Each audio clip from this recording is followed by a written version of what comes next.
सभी लोगों के नमस्ते प्रणाम। आप सबको स्वागत करत है अपने ही वीडियो में। और आप लोगों के हम एक बहुत ही मज़ेदार लाचारी गीत सुनावत थी, देहाती लाचारी गीत। ठंड भी लागत है और खेत में आए चना के वीडियो बनाओ। आप लोगों के बहुत ही मज़ेदार नाच गीत सुनावत थी, लाचारी नाच गीत। ससुरु कई ऐसी माहलिया हो, दिन वही लागे चोर। अरे ससुरु कई ऐसी माहलिया हो, दिन वही लागे चोर। रती आई लागे चोर।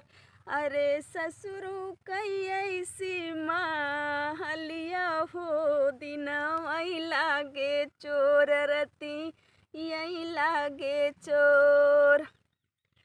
होतई सवेर ससुरु खोजन लागे, होतई सवेर ससुरु खोजन लागे।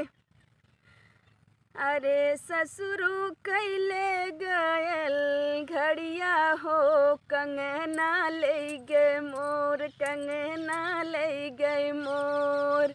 ससुरु कैले गयल घड़िया हो, कंगना ले गए मोर, कंगना ले गए मोर।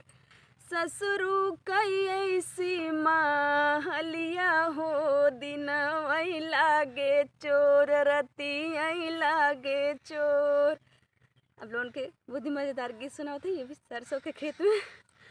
अरे भसुरु कई ऐसी माहलिया हो, दिन वही लागे चोर। रती आई लागे चोर। होतई सबेरे भसुरु खोजन लागे, होतई सबेरे भसुरु खोजन लागे। अरे भसुरु कैले गल मयरिया हो, सासु ले गे मोर, सासु ले गल मोर।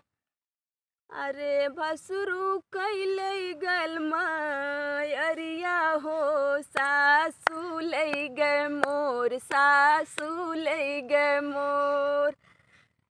भसुरु के ऊँची भसुरु के ऐसी माहलिया हो, दिन वही लागे चोर, दिन वही लागे चोर।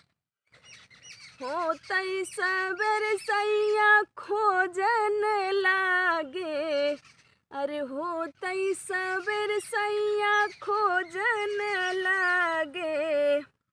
सैया कई ऐसी माहलिया हो, दिन वही लागे चोर। रती आई लागे चोर। होतई सवेरे पिया खोजन लागे, होतई सवेरे पिया खोजन लागे। बहिनी पियवा कैले गो बहिनिया हो, ननदी ले गए मोर, ननदी ले गए मोर। अरे सैया कैले गल बहिनिया हो, ननदी ले गए मोर, ननदी ले गए मोर। सैया कई ऊँची महलिया हो, दिन वही लागे चोर, दिन वही लागे चोर। आप लोग बताओ ये गीत कैसा लगा था? पीछे भसुर जी खेत में काम करत हो।